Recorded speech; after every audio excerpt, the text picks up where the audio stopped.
Hello and welcome to the Wives Roundtable show. This show right here is the show for the Nigerian woman. This is the show that brings you valuable information that would help you and your family lead wholesome lives. That's all we do at Wives Roundtable. Every single day, we're constantly thinking, how can we add value to the lives of a Nigerian woman out there?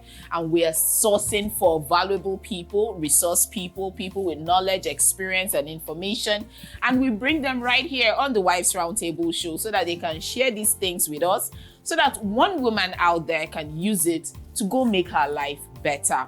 That's absolutely all we're about here at Wives Roundtable. My name is Amaka Chibuzo-Obi, and Wives Roundtable is also an online community, so I ask that you please join our community on Instagram at Wives Roundtable. We'll absolutely be glad to have you. We know that so many women out there who are married are not living to the fullest of their potentials. And most times when you engage in conversations with these women, they tell you something. Most of them will tell you, my partner is not supportive of my dreams. This is the reality of so many women out there. And that's exactly what we're going to be talking about today on the show. We're going to be discussing married to an unsupportive partner. How do you manage this situation? How do you still live to the fullest of your potential if the person that you're married to is not supporting, encouraging, or working with you in the direction of your dreams? Is it even possible to still live out your dreams and desires in this kind of situation? These and so many other things we're going to be discussing today on the show. And the person I have with me to discuss this is a family life practitioner.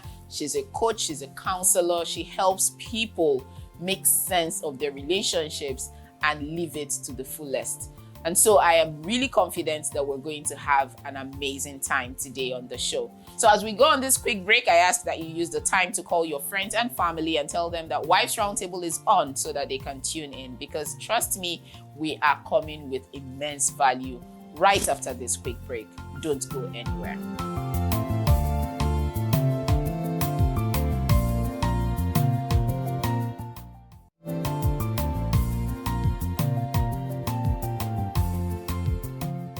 Welcome back. This right here is the Wives Roundtable show. My name is Amaka, and today on the show, we're going to be looking at married to an unsupportive partner. To discuss this with me, join me as I welcome my friend Ifechukwu. Babe, welcome to Wives Roundtable. Thank you so much, Amaka, for having me. Yes, so it's such a pleasure having you. You're full of knowledge and information. Like, you have emotional intelligence certifications, you have neuro-linguistic programming, you have the family life. So if it's knowledge, you have it in quantity. And that's why I'm really happy to have you on the show to discuss this. I'm excited to be here. You also, counsel women in relationships and things like that. So I know that you must have come in contact with women who will tell you that, I want to do this, I have this dream, I have this ambition, but my partner is not in support. Some of them would even tell you, I want to be a career person, but my husband says his wife will not work.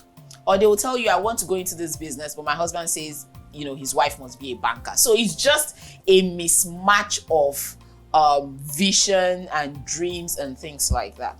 Now, my first question is it possible for a woman to still thrive and grow and fulfill destiny in that kind of relationship?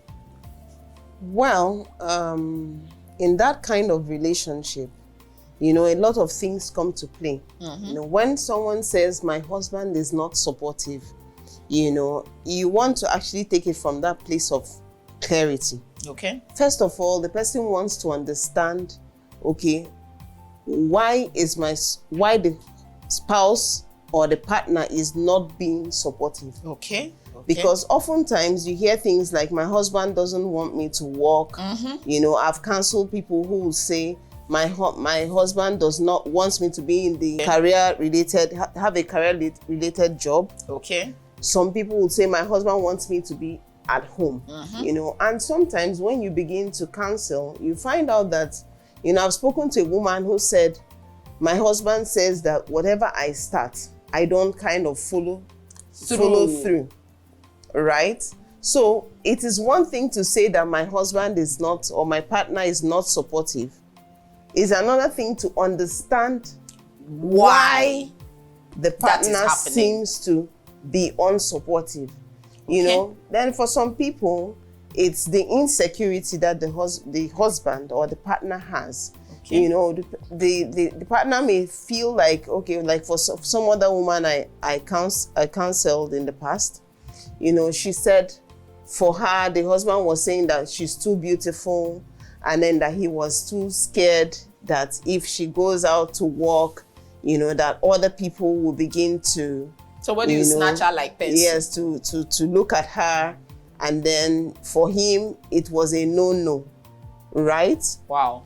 Yes, and for some people, again, I realized that during counseling too, I realized that for some people, they have a dream, right? But they are not clear on what this dream is.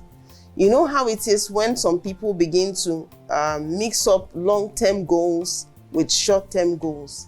Now, I have a woman who just gave birth, you know, and her dream is to travel the world, you know, and then have a successful career. But she has a partner who is saying, no, you have to wait. Our children are still too young for you to be able to pursue that dream. You know, so one thing you want to be clear on is to notice, to ask yourself, why is my partner not being supportive? Okay. The lady also needs to actually find out, you know, to be clear on what exactly she wants and how this would affect, you know, her relationship and her family. Because, you know, what we're looking at is a situation where you want to thrive, you know, but then you still want to maintain a balance in the family. Absolutely. Right. So the first place to start is to be clear, you know, on what you want, to know why you want it, to also know if, you know, this dream actually supports, you know, your family. Because when you're married, you are looking at it from another angle, because you're no longer just an individual. You're also considering your partner, you're considering the children, that is, if there's any children, if there are children in the relationship. So one place to start is actually to know your why, and to know, you know, what would become of your dream. It is possible to be in an unsupportive relationship, right? But then it is also possible to still pursue your dreams. It depends on how you go about it. Absolutely. Okay, so I hear you. You know when you gave these instances that you gave, I was hearing something. The truth is, sometimes when some men say certain things, like this woman you talked about who wants to travel the world, and the husband is saying, my children, our children are still too small, and all of that, the woman would of course say, my husband is not being supportive. Right. But looking at it now objectively, that's not him being unsupportive. That's him, you know, trying to apply some brakes in a train that seems as if it's moving out of control. Right. So sometimes maybe I really am looking at it from the point of view of, maybe it's not so much as being unsupportive as two of them not speaking the same language at the same time. Right. Yes, I know that there are some people that are just unsupportive, you know, no matter which language you're speaking, they don't support it. Right. You know, but sometimes it's not as we say it. You know, like if I tell you right now that I want to fly, and you're trying to tell me, oh no, you can't fly, you don't have wings. In my mind, I'll say you're not being supportive of my dreams. Right. I want to fly. Why is she not allowing me fly? Right.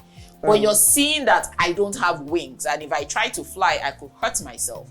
So maybe that's where you will have to start looking at it from. Is your partner really being unsupportive, or is there something else that they are seeing that they're trying to communicate that may come off as being unsupportive? And that's where communication comes in, right. I guess. Right. So where is that place where the woman can actually you know, do this communication that we're talking about? How can she now get, because you said find out the why.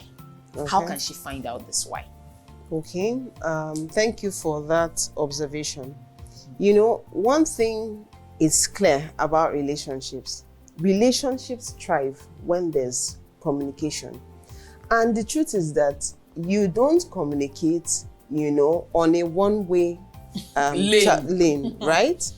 You know, the meaning of the communication is the response you get from it, right? Absolutely. And oftentimes I realize that people communicate and somehow don't have that sense of openness to actually listen in, to understand the what the other viewpoint person is saying of the other person. You know, sometimes people communicate with selfish reasons. They still want it to go their way. So one thing that people need to do in that kind of relationship is to have an open mind. Okay. Now, you want to communicate. You want to actually sit in and actually table, you know, what your vision is or what your values or whatever dreams that you have is, right? Now, when you're able to like communicate to your partner, this, and this is what I intend to do or I want to do.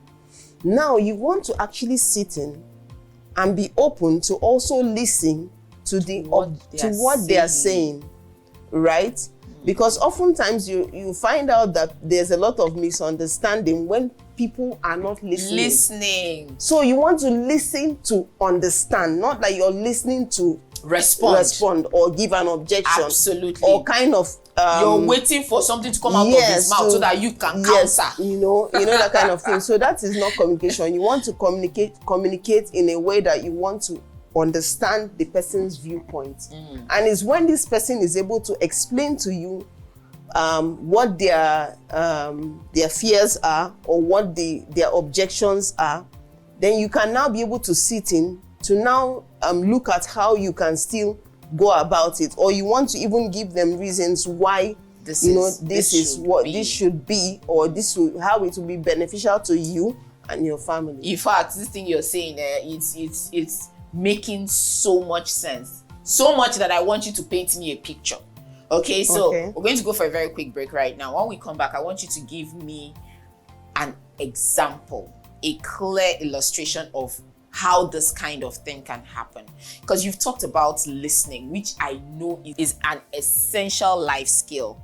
It's a skill that everybody needs, but only very few people have. A lot of us just wait for the words to tumble out of the other person's mouth. Let's just respond. We already have our response in our minds. We're just waiting for him or she, him or her to finish. Let's respond. That's not communication. That's not being a good listener. There's certain things that people say in between words that don't actually come out as actual words. But if you really pay attention, you can hear the unspoken, right? Which is something that is absolutely crucial in this kind of case. But I want someone who is listening, who I hope is really listening to us right now, to get an idea of how this situation plays out in real life. So if you've had an experience that you can share with us, or one of your clients or something, where they were when they thought their partner was unsupportive, what issue was their partner unsupportive on, and how they handled that particular issue, it will help give a clearer picture on all of this. So we'll discuss all this right after this break. You're still on the Wives Roundtable show, and I still have with me Ifechukwu. We'll be right back.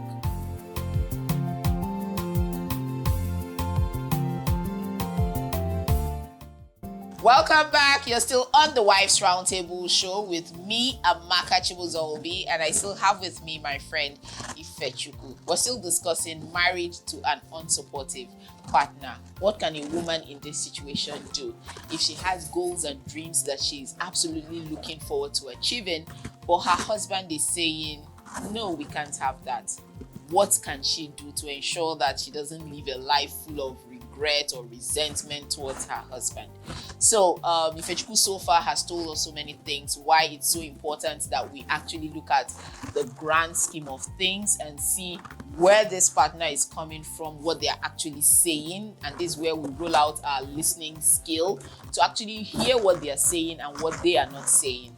But aside from that, what else can a woman do? I know somebody is saying, people don't understand my situation. That's why people are saying all of this. You don't know my husband. And this is why I'm asking Ifechukwu to give us an illustration of somebody that went through this situation and still thrived. So Ifechukwu, over to you. All right, this is actually a welcome development, because oftentimes, I've worked with a lot of people who had these challenges, and today they are thriving. Absolutely. Now, there was a particular woman whose husband said, I don't want you to be in the corporate world. I want you to take care of my children. Okay.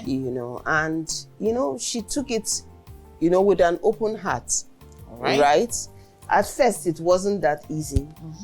There was a lot of challenges. Sometimes she would stonewall, refuse to speak to him. And, the more she found herself resenting the man, she found out that their relationship was actually being drained. So we decided to take another route, and or another strategy.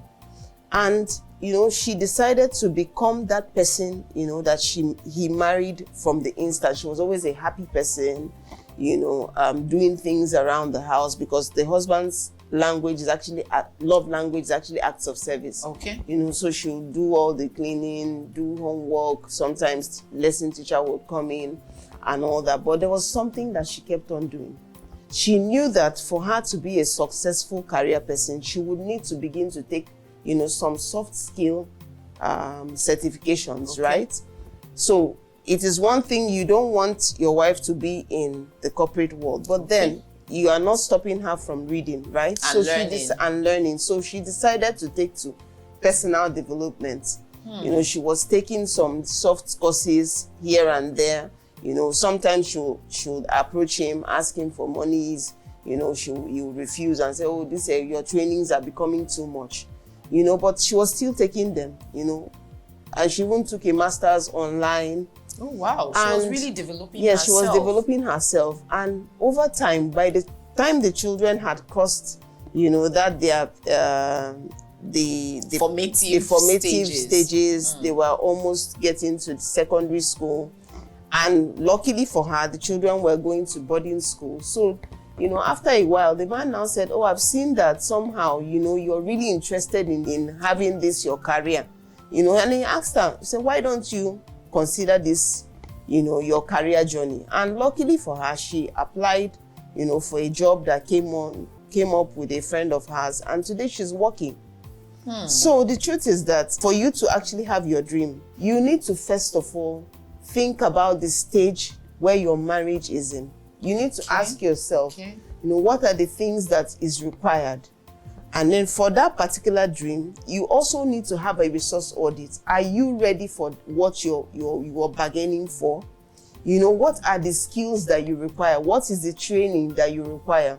What do you need to be able to thrive in that dream that you have? Even though your spouse or your partner may not be supportive at that time, you can still start with small steps. And I readily remember another story of a lady that wanted to be a businesswoman, and it was a no-no, right, from her partner. And guess what? She now told him, since you can't trust me with money, large sums of money or huge sums of money to own a shop, she now said, can I have a table in front of my house? I'll just be selling some little things, and by the time she started small, he started noticing that she was expanding. He started noticing that she was expanding. And somehow, he that you're really serious about it. Yeah. And I see your consistency. And he went ahead and decided that they should get a shop. Yeah. Right? So for you to want your dream to thrive, you also want to show some level of seriousness. You want to actually show that you're consistent, and then you also want to be empathetic. More like you're looking at the situation from your own spouse's angle. You're compassionate to understand that, I may want this thing, but maybe at the moment it may not be so suitable for your family or for your partner. So instead of now becoming aggressive, why don't you look at it in a compassionate way? Why don't you be patient? Why don't you show love? And the more you're showing love, you will notice that, you can't cheat love. The truth is that the more you're giving, one way or the other, you will find out that, that unsupportive spouse or partner may just, have a rethink. A shift. Yeah. And sometimes you need to just wait, delay is not denial. If maybe you have a long-term goal, you can, like I said earlier, you can start small. You can walk your way to where you want to be. It's just a space of time. You just need to actually understand, the times, and then knowing when to discuss and knowing when to take action, and basically, that in a relationship, you're not just in that relationship for yourself. For yourself, absolutely. Right. So, I mean, there's a story of a woman who is a very big fashion designer right now, and I think I heard that story somewhere where her husband had said right from time that his wife would never work. That if a working wife is a slight on the man, that it shows that the man cannot take care of his family. If you're working, that means that you're telling people that I can't afford to take care of you. That was the impression he had. And of course, that some of the people who say things like this, that it's coming from somewhere. Maybe that's how they grew up. That's the mentality that they had in the environment that they grew up in. There's a tribe in Nigeria that sees, women as a way to show how wealthy they are. So just sit down and be eating my money, So if you're working, then you're telling people that I can't afford to take care of you. So just sit down there. I'll be giving you money and all of that. But the woman might just feel like she needs to pull her weight in the world. So this fashion designer was in that space, and the husband said, no, you're not going to work, you're not going to do anything. And she said, okay, fine, no problem, I'm not going to work. But please, can I learn how to sew so that I can be making the clothes I wear and our kids wear? We don't have to buy clothes in the boutique anymore. Of course, the man looked at, okay, I'm going to save some money. We won't have to be spending money buying clothes. So he paid for her to learn how to sew. And she learned how to sew, and she started doing it. She was doing it for herself, for her kids. It was very beautiful pieces she was making. And before you knew it, her friends were asking her to sew for them. Before you knew it, she had taken over one room in the house filled with fabrics and things like that. She said one day the husband just called her, come. See, your clothes have taken over everywhere in this my house. Find a shop. Let's get you some. So you pack all these clothes out of this place into the shop. And that was how she got a shop. And before the man even knew what was happening, the business had boomed. So sometimes we have to stoop to conquer. Right. She knew what she was doing. The man didn't know. Do you understand? She had where she was going. Right. If I'm not going to go out every day to work, I'll stay here and I'll still do the work. And I will end, because at the end of the day, what I'm looking for is fulfillment. What I'm looking for is to make money. And I can make it in here as much as I can make it out there. Right. And she started. Right. And before you knew it was the man that, come and pack your load. Do you understand? Right. And she got really, really big. I think she still is. So, just taking it one step at a time, not fighting it with so much, maybe except you just feel like there is a total and complete mismatch between two of you, then that's a totally different thing. But if every other aspect of the relationship is working except supporting your dreams, then I feel like there are other ways that you can subtly, do it, and at the end of the day, both of you would arrive at a safe destination. And that is the beauty of thinking outside the box. Yeah. Because oftentimes I realize that a lot of people will say, oh, my partner is not supportive, but then when they are open up to looking at other options, how they can be able to communicate clearly for their partner to understand. Absolutely. You find out that some of those things that you're fighting about, struggling about, you can get it very easily. It just takes, it's the approach. Absolutely. That actually, matters. That is actually the challenge oftentimes. Wow, this has been a really, interesting conversation, but I know that there's somebody out there that is still not convinced. I understand that. But what I would say is there is no extremely difficult person. There are only people who have not found ways to handle that person. There's nobody in this world that is absolutely so 1000% difficult. That person that is difficult to you might be very easy for somebody else. It's just a matter of tactics, strategies. If you are overwhelmed and you can't solve this on your own, there's so many professionals who can help you. what these people will do will be to come into that relationship. Maybe, I mean, it doesn't even necessarily have to be for the two of you. Only you can go sought the help of a professional, and they will just look at your life, your situation, and find strategies that can help you overcome that challenge. There are no difficult people. There are only difficult ways of communication. So please don't give up on your dreams. Don't give up on your hopes and desires. There are ways you can still achieve them. Talk to someone if need be. But at the end of the day, don't lose focus on that thing that you're looking for, because you will find it with consistency, with wisdom, and with focus. My name is Amaka Chibuzo-Obi, and of course, remember that Wives Roundtable is a community on social media. So please go find us on Instagram at Wives Roundtable and join that community. Until I come your way next week, always remember, love everyone around you, but most importantly, love yourself, because you can't give what you don't have. My name is Amaka Chibuzo-Obi, and have a very good day. Bye-bye.